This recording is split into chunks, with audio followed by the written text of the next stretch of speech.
안녕하십니까, 관자입니다. 오늘은 라떼 리뷰 2탄입니다. 그리고 가정의 달 특집 2탄이기도 하죠. 자, 라떼 리뷰니까 어느 시절로 돌아가 볼까요? 오늘은 1991년 11월로 돌아가 보도록 하겠습니다. 와, 이게 언제입니까? 30년도 넘는 그 전으로 돌아가 보는 겁니다.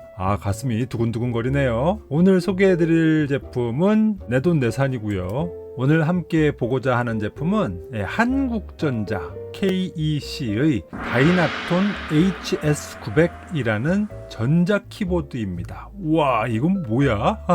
전자 키보드 리뷰를 한다고? 예, 그렇습니다. 다이나톤 HS900에 관한 모든 것을 여러분들과 함께 살펴보도록 하겠습니다. 제가 아주 어렸을 적에 저는 별 큰 의지가 없었는데 저희 부모님이 야, 네 친구들도 다 배우는데 너도 피아노 좀 배워야 되지 않겠니? 라고 해가지고 피아노 학원을 다닌 적이 있었습니다. 그래서 바이엘이라는 것부터 시작을 했지요. 그런데 못하겠더라고요. 한 달 정도 배웠었는데 계속 피아노 학원에 갈 때마다 도레미 도레미 도레 도레 도레미 파솔 이것만 계속 하는 거예요. 한 달 동안. 와, 얼마나 답답합니까? 제가 피아노를 시작할 때만 하더라도 야, 나는 바로 시작하자마자 멋지게 노래를 참 연주를 할 수 있을 거야. 연주곡을 딱 멋있게 칠 수 있을 거야 라고 생각을 했었는데 그게 아니더란 얘기죠. 한 달이 지나도 도레미 도레미만 치고 있으니까 이건 아닌 것 같아. 나 이거 도저히 못하겠다. 그래가지고 때려쳤습니다. 나 안 해. 그리고 저희 부모님은 이놈은 음악은 아닌가 보다 라고 생각을 하셨던 거죠. 그런데 또 제 안에 꿈틀꿈틀거리던 음악에 대한 욕망이 스물스물 기어나오기 시작한 거죠. 그래서 한동안 음악 같은 거 생각 않고 살고 있다가 그래도 악기 같은 거 하나 정도는 해보는 게 좋을 것 같기는 한데 라는 생각이 든 거예요. 그래서 악기를 연주를 하고는 싶은데 딱히 노력을 기울이고 싶지는 또 않은 거야. 그러니까 아무것도 안 했는데도 갑자기 막 연주를 막 잘하고 싶은 그런 욕구만 충만한 거죠. 그래서 그때 저의 니즈는 피아노 같은 거 못 쳐도 칠 수 있는 거. 야, 이런 도둑놈 신보가 있습니까? 그리고 이왕이면 좋은 거. 이왕이면 최신형. 이게 저의 니즈였습니다. 아는 것 아무것도 없었어요. 근데 사실 갑자기 무슨 키보드를 살 수 있겠습니까? 당시에는 인터넷이고 뭐고 이런 것도 없었잖아요. 그런데 그 당시에 저희 동네에 지금은 이런 거 없죠. 오디오 샵이 있었어요. 오디오 샵이라고 하면 전축이라고 하죠. 콤포넌트라고도 하나요? 스피커도 막 엄청나게 커다란 거, 그리고 막 앰프, 턴테이블, 카세트 데크, CDP 이런 것들이 차곡차곡 컴퓨터 서버 마냥 쌓여 있는 그런 오디오 시스템을 팔던 가게가 있었거든요. 그때 우리 동네에 있던 가게는 태광 에로이카라는 그런 대리점이었었는데 거기를 우연히 지나다가 그 가게에 전시가 된 이 키보드를 보게 된 거예요. 이게 뭐냐? 키보드가 있다. 그래서 유심히 왔다 갔다 하면서 본 거예요. 그런데 며칠 있다가 신문에 이런 광고가 뜬 거예요. 다이나톤 국내 최초 500만 대 생산 돌파하면서 제가 보았었던 그 태광 에로이카 대리점에 전시되어 있던 그 키보드가 신문 광고에 나오는 거예요. 야, 이게 최신형인가 보다. 그러니까 이렇게 메인 모델로 광고를 하지 라고 봤더니 신문 광고 내용 중에 자동 화음 장치, 자동 리듬 이런 얘기가 있는 거예요. 이거 뭐냐? 자동이라고? 그럼 내가 뭔가 피아노를 연주하지 않아도 연주를 할 수 있다는 얘기인가? 싶어가지고 이 겁도 없이 그 오디오샵에 들어간 거죠. 아저씨, 이거 자동으로 반주가 되는 거예요? 라고 물어봤더니 이거 된다 라고 말씀을 하시면서 직접 보여주시는 거예요. 근데 진짜 키보드 몇 개만 누르니까 자동으로 반주가 되고 리듬이 나오는 거예요. 이거구나. 이게 바로 내가 찾던 것이었구나 라는 확신을 얻었던 거죠. 그래서 겁도 없이 뒤도 돌아보지 않고 샀습니다. 자, 그러면 이 전자 키보드 HS900의 스펙을 한번 살펴보도록 하죠.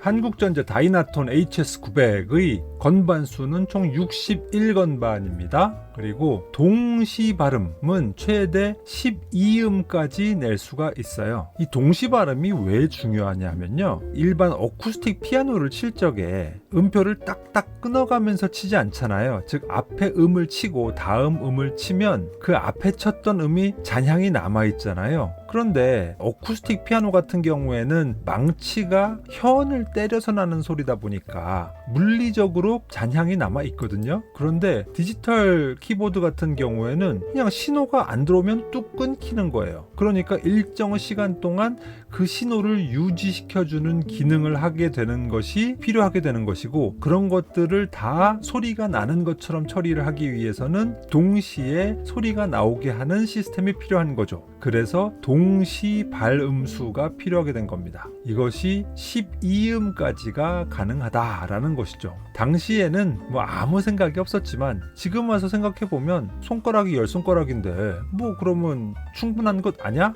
라고 생각을 할 수는 있는데, 이 손가락 수의 문제가 아니죠. 만약에 한 마디 안에 아주 잘게 끊겨진 여러 가지 음표가 되게 많이 들어있는 경우엔 조금 한계가 있을 수 있겠다라는 생각이 들기는 해요. 하지만 어쨌든 당시에는 아무 문제는 되지 않았습니다. 다음에 터치 컨트롤은 건반을 딱 때렸을 적에 어쿠스틱 피아노 같은 경우에는 세게 치면 세게 소리가 나오고 살살 치면 살살 소리가 나오죠. 왜? 망치로 현을 두드리는 거라고 했잖아요. 그러다 보니까 망치로 현을 세게 두드리면 큰 소리가 나고 작게 두드리면 작은 소리가 나는 건 당연한 거잖아요. 그런데 이 디지털 피아노는 전자적으로 그걸 해결해야 되잖아요. 그래서 원칙적으로는 살살 누르면 전자적으로 살살 음이 나오고 세게 누르면 센 음이 나와야 되는데, 이건 그런 거 없습니다. 그냥 딱 한 가지의 강도만 가지고 있습니다. 그리고 건반 터치도 상당히 가볍습니다. 스프링 방식으로 되어 있어가지고 피아노를 칠 적에 그 건반을 누르는 그런 묵직한 느낌은 전혀 없고요. 그냥 스프링에 플라스틱 매달려 있는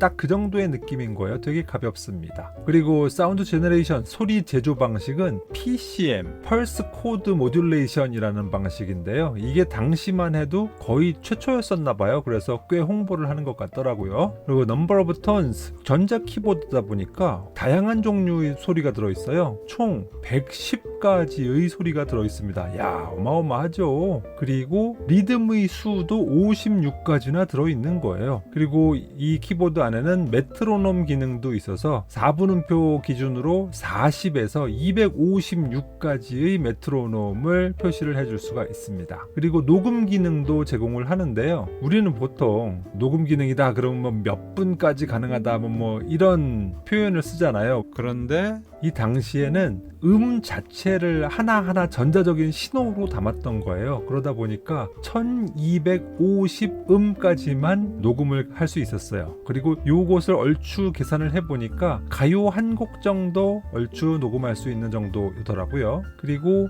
데몬스트레이션 예시용 연주곡이 하나 들어있고요. 그리고 페달은 서스테인 페달을 지원은 하는데 디폴트로 탑재되어 있는 것은 아니고 따로 별매를 해야 돼요. 어쨌든 키보드 뒤에 서스테인 페달 연결 포트가 있습니다. 그리고 스피커는 2개인데 이게 너무 오래돼가지고 이 스피커의 크기가 몇 와트짜리인지는 파악을 할 수가 없네요. 그리고 사이즈는 가로 1010mm 1m 정도 되는 거죠. 세로가 360mm 즉 36cm, 그리고 높이가 한 120mm 이 정도 되는 크기입니다. 나름 키보드 치고는 조금 큰 사이즈입니다. 그리고 여러 가지 기능들이 있는데요. 프로 어컴퍼니먼트 시스템이라고 해서 이게 프로 반주 시스템이에요. 진짜 반주가 됩니다. 나중에 한번 보여드릴게요. 그리고 이 키보드는 미디를 지원합니다. 미디? 뮤지컬 인스트루먼트 디지털 인터페이스 이래가지고요. 이것도 당시에는 대단한 거였었는데요. 전자적으로 악기를 제어할 수 있는 인터페이스가 지원이 된다라는 것이죠. 그리고 마지막으로 톤 에디터 펑션이라는 게 있어가지고요. 건반을 칠 적에 나오는 소리를 자신의 구미에 맞게 편집을 할 수가 있어요. 무슨 얘기냐? 나오는 소리를 약간 튜닝 튜닝을 달리한다든가 아니면 딜레이를 준다든가 소리에 타격감을 준다든가 아니면 릴리즈를 준다든가 뭐 이렇게 그 음색이나 아니면은 음의 잔향 같은 것들을 자신의 구미에 맞게 편집까지 할 수도 있는 나름 고급 기능이 여기에 탑재가 돼 있었던 겁니다. 요것만 있으면은 꽤 괜찮은 연주를 할 수가 있겠는데 라는 느낌을 주는 그런 스펙의 전자 키보드였어요. 자, 그럼 이제 외관을 보실까요? 야, 이렇게 생겼습니다. 그럴듯하죠? 좋아요. 일단 이걸 딱 보는 순간 뽀대가 뭐 좀 있어 보이는데 라는 느낌을 줬었던 것으로 기억을 합니다. 자, 요게 위에서 본 모습인데요. 자, 요 부분을 볼까요? 요 부분이 어떻게 보면은 가장 기본적인 스위치인데요. 맨 왼쪽에는 파워 스위치가 보이죠? on, off. 그리고 그 밑에 보시면 KEC 코드라고 네모로 표시된 게 보이시죠? 이게 바로 자동 반주 시스템인 거예요. 그리고 여기에서 이 KEC 코드라는 스위치를 선택을 하면 키보드의 이 왼쪽 손 부분을 누르면 건반 위에 표시되어 있는 코드대로 소리가 나옵니다. 즉 도를 치면 띵 하고 도라는 소리가 나오는 것이 아니라 C 코드가 연주가 되는 거예요. 신기하죠. 그리고 요것은 좀 더 상급자를 위해서 도, 미, 소를 칠 때 C 코드가 나오는 이런 핑거드의 옵션도 있습니다.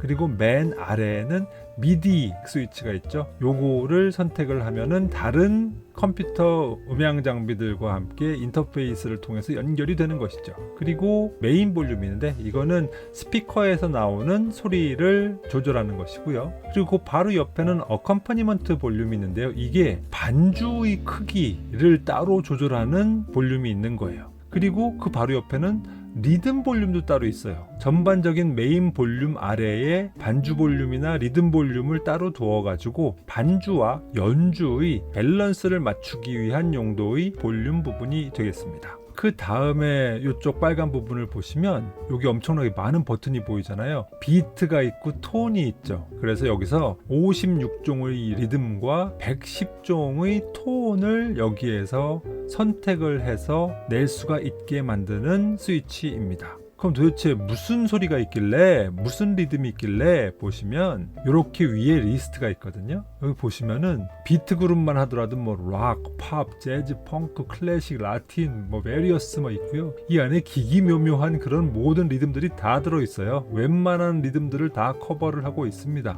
그리고 밑에 톤 그룹을 보시면 피아노, 합식 코드, 퍼커션, 기타, 솔로, 올간, 뭐 베이스, 신스, 황상불 뭐 쭉 있거든요. 엄청나게 많은 악기들이 나오는데요. 여기 보시면 퍼커션도 있잖아요. 이걸로 드럼도 키보드로 칠 수가 있게 되는 거예요. 야, 재밌죠. 그리고 이 부분이 바로 자동 반주 시스템의 핵심이 되는 부분인데요. 일단 아래에 있는 이 회색 버튼이 자동 반주 시스템의 메인 버튼들입니다. 오른쪽에 있는 가장 큰 네모 버튼을 누르면 반주가 시작이 되고 한 번 더 누르면 스탑이 되는 것이고요. 이 회색 버튼에 그 쓰인 글을 보면 인트로, 브레이크, 싱크로, 인트로, 롱, 필인, 엔딩 이렇게 되어 있죠. 즉 인트로를 누르면 반주가 처음 시작할 때의 인트로로 시작을 하게 되고 그럼 거기에 코드를 맞춰서 누르게 되면 그에 따라서 연주를 해줍니다. 그리고 엔딩을 누르면 코드에 맞게 자동으로 곡을 끝내줘요. 그리고 코드니까 되게 단조롭게 진행이 될 거잖아요. 여기에 브레이크나 필인 같은 걸 넣으면 중간에 분위기를 전환시키는 리듬들이 나오게 됩니다. 이거요 한번 보실래요? 이거 전형적으로 제가 C, A 마이너, F, G, C 이렇게 끝나는 곡을 한번 쳐볼게요.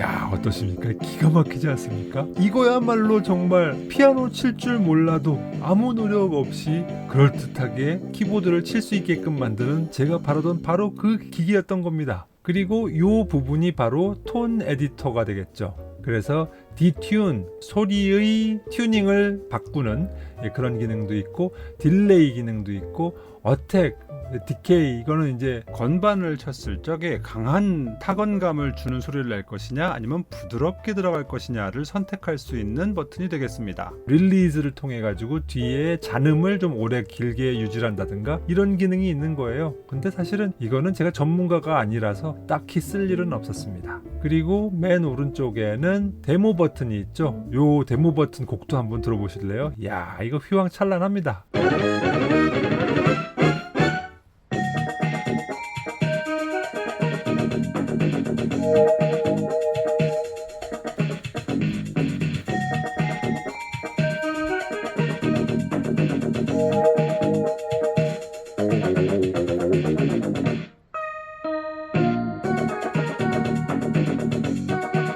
어떠세요? 이거 왠지 느낌이 고속도로 휴게소 같은 데서 나올 법한 곡 아닙니까? 당시에는 이게 듣는 순간 우와, 이걸로 이 곡을 연주할 수 있단 말인가 해가지고 가슴이 웅장해졌었죠. 그리고 여기 메모리가 있어가지고 레코드 버튼과 재생 버튼이 있죠. 정말 그 당시에 저는 상상도 못할 기기였던 겁니다. 뒷면을 보실까요? 여기 보시면 여기에 미디 인 아웃이 보이죠? 여기에 미디 케이블을 꽂아가지고 다른 전자악기들이나 아니면 컴퓨터와 연결을 해서 다양한 음악 편집 작업을 할 수가 있게 되는 겁니다. 그리고 바로 옆에 서스테인 페달 포트가 있죠? 그리고 그 옆에는 3.5파이 이어폰 잭이 있고요. 그리고 전원은 9V입니다. 근데 미디가 왜 그때 대단했었냐 하면 말이죠. 여러분, 신해철 씨 기억하시나요? 신해철 씨가 2집을 1991년 4월 5일에 발매를 했거든요. 근데 이 앨범이 미디로 전곡을 작업 녹음한 최초의 앨범인 거예요. 이게 91년 초에 신해철 씨에 의해서 구현이 된 겁니다.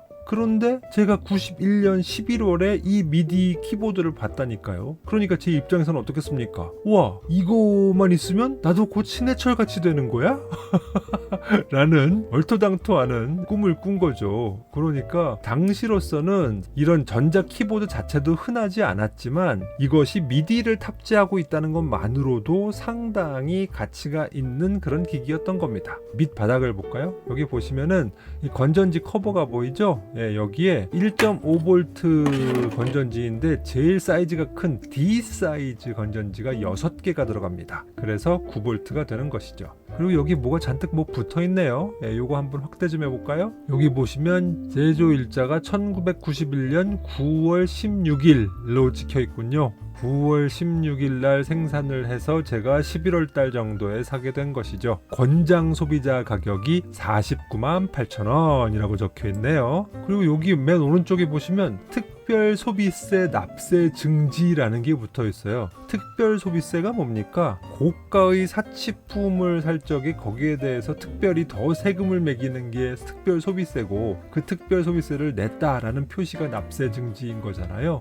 그러니까 이게 당시로서는 되게 사치품이었던 거예요. 근데 아니 50만 원도 안 되는데 무슨 사치품이야? 라고 생각을 하실 수가 있잖아요. 근데 이건 우리가 당시로 좀 돌아가 봐야 돼요. 1991년과 2022년의 가치가 어떠하냐를 한번 보자고요. HS900이 1991년에 49만 8천 원이었잖아요. 그때 짜장면 한 그릇의 가격은 1,300원이었어요. 그런데 요즘은 짜장면 한 그릇이 얼마인가요? 저희 회사 근처의 짜장면은 7,000원 정도 해요. 그러니까 1991년에 비해서 현재는 5.4배가 오른 거예요, 물가가. 그러면 영화는 어떨까? 당시에는 영화 한 편 값이 3,000원이었어요. 그런데 지금은 15,000원이에요. 5배가 올랐어요. 자, 그러면 그냥 5배라고 치자고요. 49만 8천 원의 5배?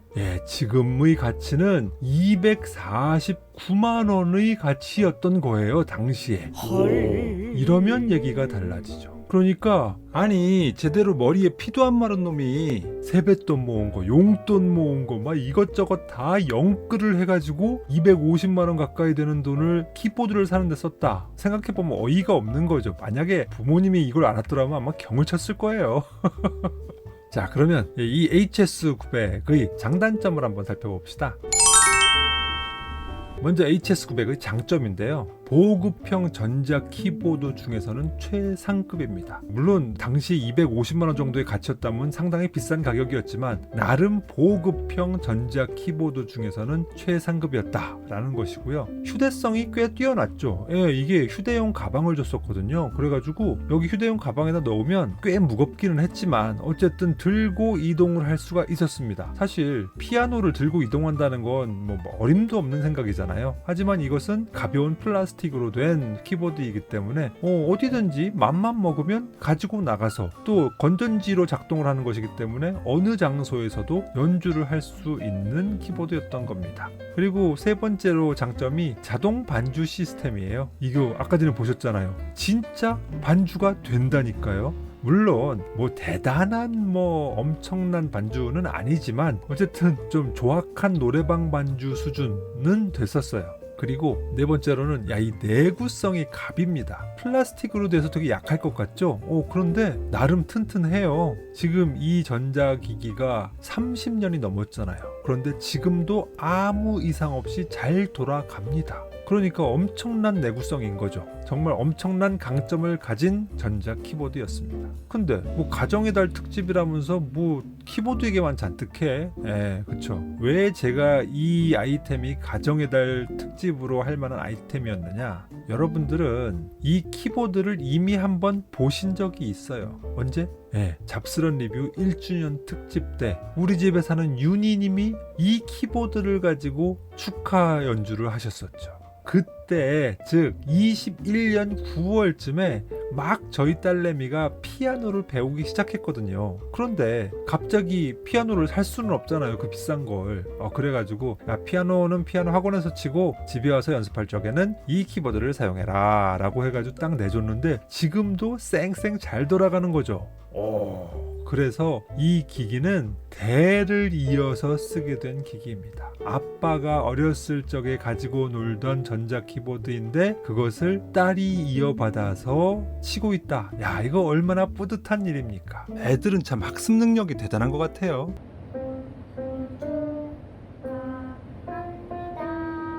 작년 9월에 이렇게 떠듬떠듬 치던 애가 요즘은 이렇게 친다니까요. 오, 그럴듯합니다. 그냥 보고 있으면 뿌듯해요. 그래서 우리 가족의 행복을 가져다 주는데 일조를 한 아이템이 바로 이 HS900입니다. 이 정도면 가정에 될 아이템으로 쓸만하지 않습니까? 그런데 이렇게 장점만 있느냐? 또 그건 아니에요. 단점도 못지않게 있습니다. 일단 음원의 질이 좀 낮아요.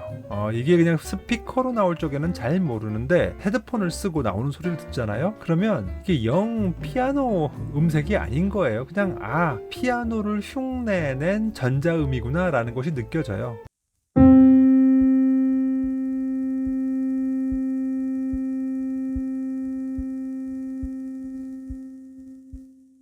그리고 소리가 페이드아웃 되면서 끝이 좀 지저분한 소리가 나요. 그래가지고 이게 좀 음원의 질이 좀 낮구나 하는 생각이 들더라고요. 그리고 두 번째로는 건반을 칠 적에 타건감이 너무 가벼워요. 플라스틱을 스프링이나 고무줄로 매달아 놓은 그런 느낌이거든요. 그래가지고 살짝만 눌러도 그냥 눌리는 거예요. 전혀 피아노 같은 느낌이 아닙니다. 물론 연주자분들에 따라서는 신디사이저나 키보드 같은 경우는 오히려 그렇게 가벼운 터치를 선호를 하시는 분들도 계시거든요. 그런 피아노 같은 무거운 터치를 싫어하시고 이렇게 가벼운 터치를 좋아하시는 분이 분명히 있어요. 하지만 이게 좀 대를 물려서 저희 아이가 이제 피아노 대용으로 쓰고 있다 보니까 피아노 대용으로 쓰기에는 이 타건감이 너무 가볍다는 것이 문제가 있었고요. 그리고 세 번째로는 이게 조금 더 문제예요. 타건의 강약 조절이 불가해요. 무슨 얘기냐? 살짝 누르면 작은 소리가 나고 세게 누르면 큰 소리가 나야 되는데 살짝 누르든 세게 누르든 그냥 똑같은 소리가 나오는 거예요.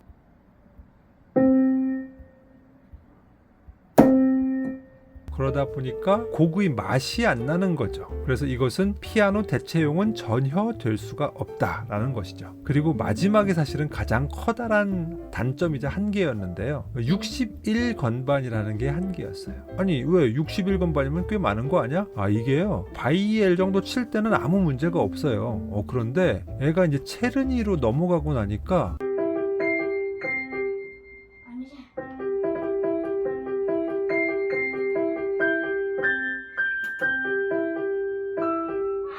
그래서 못 찍었어. 왜?